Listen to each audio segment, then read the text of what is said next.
Hi friends నమస్తే. ఇవాళ మన వంటగదిలో చూపించే రెసిపీ ఏంటంటే పచ్చి మామిడికాయతో మామిడి తండ్ర చేసి చూపించబోతున్నానండి. అది కూడా ఎండతో పని లేకుండా. ఇక్కడ పచ్చి మామిడికాయలు 4 వరకు తీసుకుని శుభ్రంగా కడిగి తోలు తీసేసుకొని చిన్న చిన్న పీసెస్ కింద కట్ చేసుకోవాలి. స్టవ్ వెలిగించుకుని పాండి పెట్టేసుకుని 1.5 కప్పు వరకు నీళ్లు పోసేసుకొని మనం కట్ చేసుకున్న మామిడి ముక్కల్ని ఈ నీళ్ళలోకి వేసేసుకుని మూత పెట్టేసుకుని మెత్తగా అయ్యేంత వరకు ఉడికించుకోవాలండి.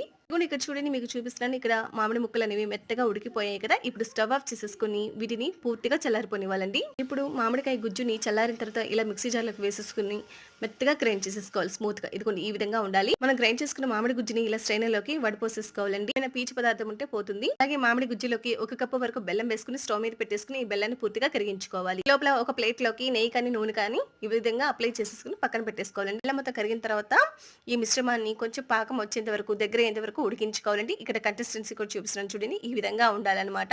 స్టవ్ ఆఫ్ చేసేసుకొని ఈ మిశ్రమాన్ని కొంచెం వరకు ఈ నెయ్యి రాసుకున్న ప్లేట్ లోకి పోసుకొని పల్చగా స్ప్రెడ్ చేసేసుకొని ఈ ప్లేట్ ని పక్కన పెట్టేసుకోండి. మిగిలిన గుజ్జులో సాల్ట్, మిరియాల పొడి, చిల్లీ ఫ్లేక్స్ కూడా వేసేసుకొని ఒకసారి కలిపేసేసుకొని నూనె రాసి ఉంచుకున్న ప్లేట్ లోకి ఈ మామిడి గుజ్జును కూడా వేసేసుకొని ఈ విధంగా పల్చగా అనుకోవాలండి.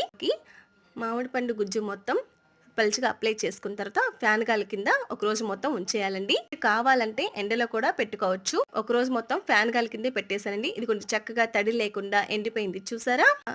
సైడ్స్ అన్ని లూజ్ చేసేసుకొని నైఫ్ తో ఇలా తీసేసుకొని ఇలా షీట్స్ కింద కట్ చేసేసుకోవాలండి. పొడవుగాను షీట్ తీసేసుకొని దీన్ని రోల్లా చుట్టేసుకోవాలండి.